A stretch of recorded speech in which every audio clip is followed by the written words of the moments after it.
నమస్తే welcome to war 2019 Andhra Pradesh లో ఎన్నికల సంగ్రామానికి కౌంట్ డౌన్ స్టార్ట్ అయింది.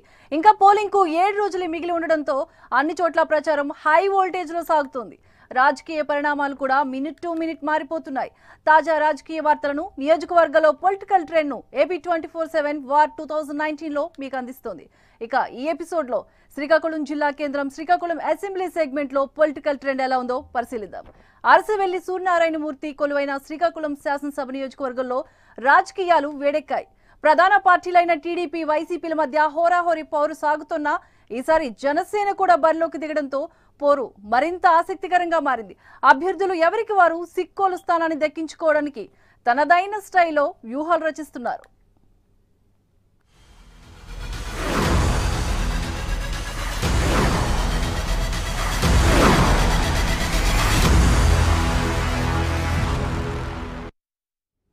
శ్రీకాకుళం అసెంబ్లీ సెగ్మెంట్ లో పోటీలో ఉన్న ప్రధాన పార్టీల అభ్యర్థులు ఓసారి పరిశీలిద్దాం. అధికార టీడీపీ నుంచి సిట్టింగ్ ఎమ్మెల్యే గుండా లక్ష్మీదేవి పోటీలో ఉన్నారు. వైసీపీ సీనియర్ నేత ధర్మాన ప్రసాదరావు జనసేన పార్టీ నుంచి కొత్తగా రాజకీయాల్లోకి ఎంట్రీ ఇచ్చారు. కొరాడ సర్వేశ్వరరావు ఇక కాంగ్రెస్ నుంచి చౌదరి సతీష్, బీజేపీ వెంకటేశ్వరరావు పోటీలో ఉన్నారు. అయితే ఇక్కడ ప్రధానంగా టీడీపీ, వైసీపీ, జనసేన పార్టీల మధ్య పోటీ ఉంటుందని విశ్లేషకులు భావిస్తున్నారు. ఇక శ్రీకాకుళం అసెంబ్లీ సెగ్మెంట్ లో పొలిటికల్ హిస్టరీని ఒకసారి చెక్ చేద్దాం. తెలుగుదేశం ఆవిర్భావం నుంచి ఆ పార్టీకి శ్రీకాకుళం అసెంబ్లీ స్థానం కంచుకోటుగా మారింది. 1983 నుంచి 1999 వరకు టీడీపీదే ఇక్కడ అధికారం. గుండా అప్పల సూర్యనారాయణ వరుసగా 4 సార్లు విజేతగా నిలిచారు. సూర్యనారాయణ జోరుకు ధర్మాన ప్రసాదరావు బ్రేక్ లేశారు. 2004, 2009 ఎన్నికల్లో కాంగ్రెస్ తరపున పోటీ చేసి విజయం సాధించారు. మంత్రిగా కూడా పనిచేశారు. ఇక 2014 ఎన్నికల్లో గుండా అప్పల సూర్యనారాయణ భార్య లక్ష్మీదేవికి టీడీపీ టికెట్ కేటాయించింది. కాంగ్రెస్ పార్టీలో ఉంటూ జగన్ పై తీవ్ర విమర్శలు చేసిన ధర్మాన ప్రసాదరావు 2014 ఎన్నికల సమయానికి వైసీపీలో చేరి లక్ష్మీదేవికి ప్రత్యర్థిగా బరిలోకి దిగారు. ఆ ఎన్నికల్లో గుండా లక్ష్మీదేవి 24,000 మెజార్టీతో ధర్మానపై గెలుపొందారు. వెలమ సామాజిక వర్గానికి చెందిన ఈ ఇద్దరు మరోసారి తలపన్నుడడం బలమైన రాజకీయ లక్ష్యాలు, సిద్ధాంతాలతో పోటీలోకి వచ్చిన మూడో ఫోర్స్ జనసేన నుంచి ఈ ఇద్దరు గట్టి పోటీ ఎదుర్కొనడంతో సిక్కోలు పోరు మరింత ఆసక్తిగా మారింది. ఇక శ్రీకాకుళం అసెంబ్లీ సెగ్మెంట్ లో 2014, 2019 మధ్య ఓట్ల వ్యత్యాసాన్ని ఓసారి పరిశీలిద్దాం. ఇక 2014 ఎన్నికల్లో 190,925 మంది ఓటర్లు ఉంటే 2019 ఓట్లు ఇక్కడ గణనీయంగా పెరిగాయి.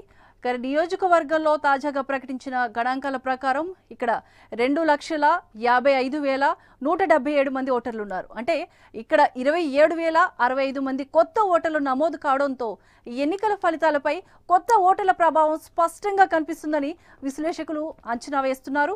ఇక నియోజకవర్గంలో వెలమ సామాజిక వర్గ ఓటర్లే అధికం.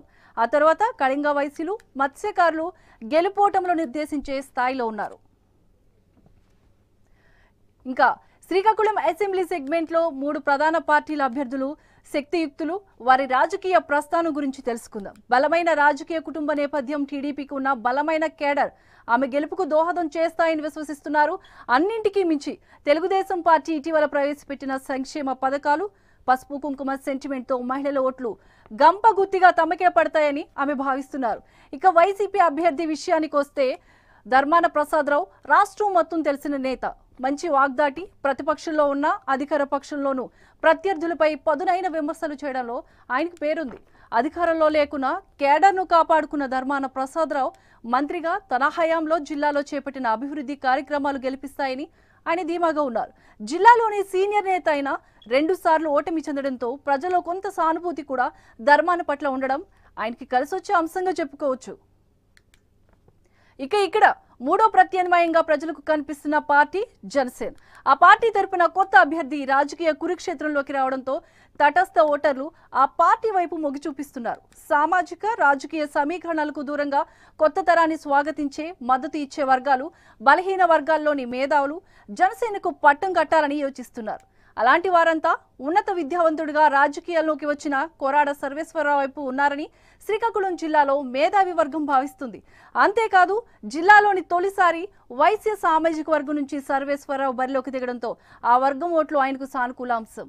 అదే సమయంలో పవన్ కు అత్యధికంగా ఉన్న ఫ్యాన్ ఫాలోయింగ్, యువత మద్దతు కూడా సర్వేశ్వరరావుకు లభించే అవకాశం కనిపిస్తోంది. ఇక శ్రీకాకుళం జిల్లాలోని అసెంబ్లీ సెగ్మెంట్ లో తెలుగుదేశం పార్టీ సానుకూల ప్రతికూల అంశాలను ఓసారి పరిశీలిస్తే ఇక్కడ టీడీపీ చేపట్టిన అభివృద్ధి సంక్షేమ పథకాలనే టీడీపీ నమ్ముకుంది. ఇక్కడ స్మార్ట్ సిటీ అమృత్లో భాగంగా ఇంటింటికి తాగునీటి కుళాయిల ఏర్పాటుతో పాటు శ్రీకాకుళం నియోజకవర్గంలో వందలాది కోట్లతో చేసిన అభివృద్ధి పనులు గెలిపిస్తాయని అభ్యర్థి ధీమాగా ఉన్నారు. అదే సమయంలో శ్రీకాకుళంలో బలమైన కేడర్ పార్టీకి కొండంత బలం. ఇక్కడ వైసీపీ విషయానికి వస్తే ప్రతిపక్షంలో ఉన్న కేడర్ అంతా ఐక్యంగా పనిచేయడం, ధర్మాన ప్రసాదరావు అనుభవం పార్టీకి కలిసి వచ్చే అంశం కానుంది. నవరత్నాలను ప్రజల్లోకి తీసుకెళ్లి కేడర్ను సమన్వయం చేసుకుంటూ ధర్మాన ప్రసాదరావు ఈసారి ఎలాగైనా గెలిచేందుకు పక్కా వ్యూహాలు రచిస్తున్నారు. జగన్ చేపట్టిన పాదయాత్ర కూడా పార్టీకి ప్లస్ కానుంది. కొత్తగా బరిలోకి దిగుతున్న జనసేన పార్టీకి పవన్ ఇమేజ్, ఆయన ఫ్యాన్ ఫాలోయింగ్ ప్లస్ కానుంది. వైశ్య సామాజిక వర్గం ఓట్లతో పాటు మత్స్యకారులు, బీసీల్లో పవన్ పట్ల ఉన్న ఆదరణ కూడా జనసేన అభ్యర్థి విజయానికి దోహదం చేసే అవకాశాలున్నాయి. అన్నింటికీ మించి అభ్యర్థి కొరాడ విశ్వేశ్వరరావు వ్యక్తిత్వం, కుటుంబ నేపథ్యంలో పార్టీకి పెద్ద ప్లస్ కానుంది. మొత్తం మీద గూండా ధర్మాన కుటుంబాల మధ్య ఇన్నాళ్లు సాగిన పోరాటం ఈసారి జనసేన ఎంట్రీతో ట్రయాంగిల్ ఫైట్ గా మారడంతో శ్రీకాకుళం అసెంబ్లీ పోరు అత్యంత ఉత్కంఠ రేపుతోంది.